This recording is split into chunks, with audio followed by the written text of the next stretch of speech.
This is a how-to episode on child support.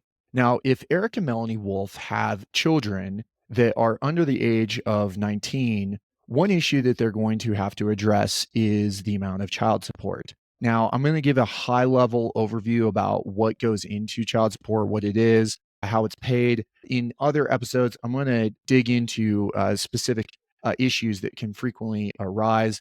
The other source of information you could check out episode 201.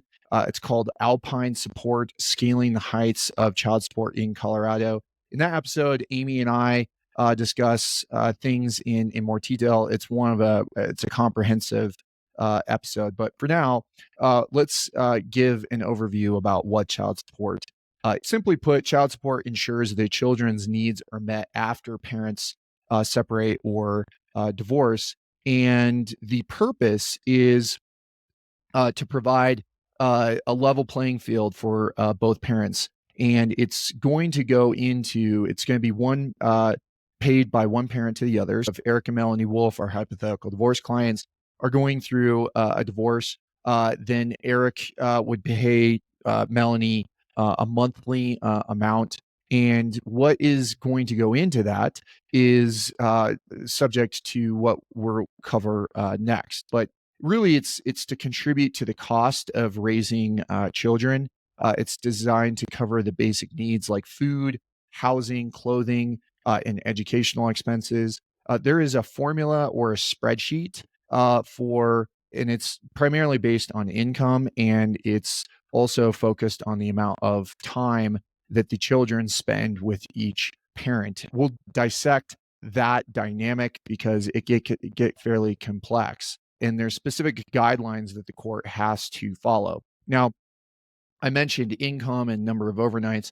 Those are the two primary drivers of child support. We're going to look at Eric's income compared to Melanie's income. And again, some of the episodes that we've done on spousal maintenance in terms of variable income, voluntary unemployment, and we'll get into some of the other ones in this subsequent series on child support, but they are relevant. The aspect of income is a key driver to child support. But in contrast to spousal maintenance, the amount of time a parent spends with a child is also a factor in determining child support.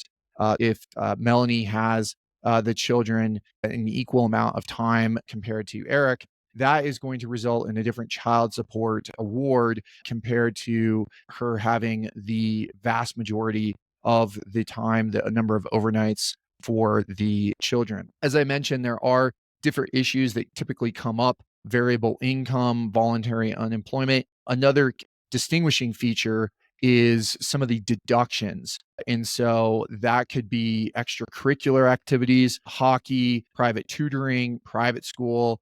Those sorts of things can really drive medical expenses. If a child has special needs or is requiring special medical attention and a parent pays for that, is going to change child support. Another issue is childcare, so work-related childcare. If a child is in a daycare or is in preschool and the parents are paying for that, and who pays for that can really matter. So again, we'll get into all of these different issues, but for now, that gives you an overview of what child support is and the basics of how it's calculated.